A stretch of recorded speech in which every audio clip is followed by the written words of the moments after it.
About 3,400 years ago, long before lunar banishment, the gods had brought the first empire to the world, creating a paradise for all creatures in the southeastern Zebrica to share. The gods used their inscrutable magic to control the climate, building palaces and cities all across the region.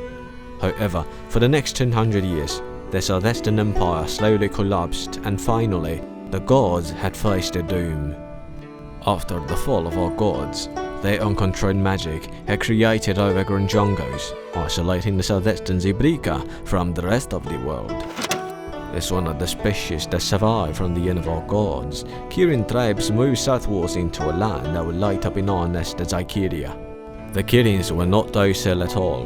Once they got controlled by the Anga, they could transform into Nirik, a beast that would attack others without a purpose. And that's why different Kirian tribes were having a civil war for a long time, leaving their homeland buried in ashes and ruins. While endless wars were turning Kiria into scorched earth, the priests in Vermilion started to seek for solutions in the way of fire.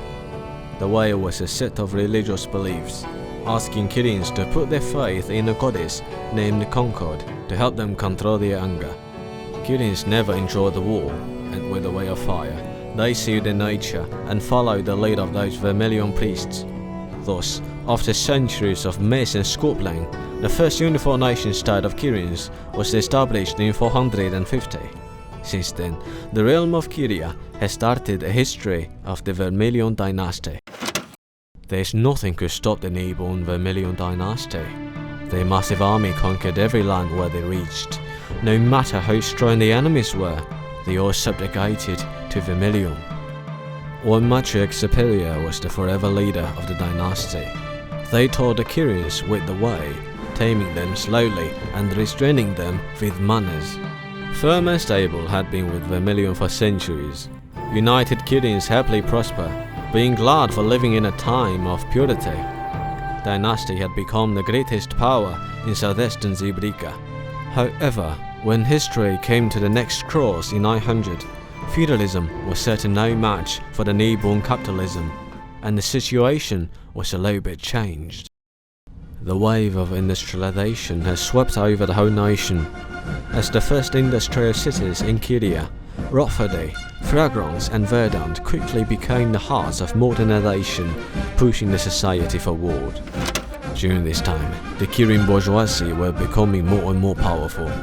The rising merchants and scholars were adopting the way of fire, weakening Vermilion's control over Kiria and releasing the nature within the Kirians.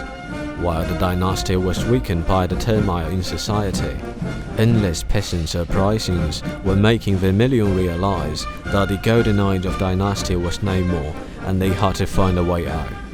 In 903, Matriarch Superior Noctilucent Sham had come out with a series of horrible laws, which were known as the Silence. She thought this could save an empire if no one could speak anything. But the truth was, the realm of Kiria was put in a dark corner to slowly die.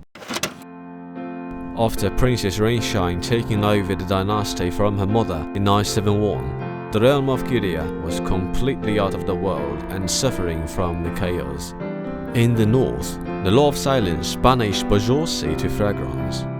After decades of years, Vermilion was losing control over Fragrance, and the wealthy Fragrance Kirians were not willing to obey Vermilion's tyranny anymore. In the west, the Way of Fire was losing followers since the Hyacinth Accord signed between Equestria and Kiria in 1006. After learning the spirit of harmony, some Kirians were shouting for their eyes to speak. They decided to express their feelings after centuries of self-suppression. Matriarch Rainshine was eager to save the dying dynasty. She even worked with Autumn Blaze to open up the country. Sadly, the scars and pains brought by the silence were not that easy to heal. What's even worse, not every Kirian in Vermilion agrees with Rainshine. Most of the priests still follow the law of silence. But there's one thing for sure, this millennium belongs to the free people, not Vermilion. The silence once banned us from speaking. Vermilion uses everything to suppress the protesters and brainwashes every Kirian. Many of our folks have sacrificed in the fight against their tyranny, But there's one dream that will never die.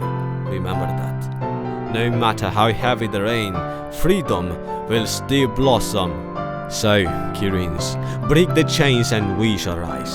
It is a path that leads to freedom or death, and it is also for the glory of Kiria.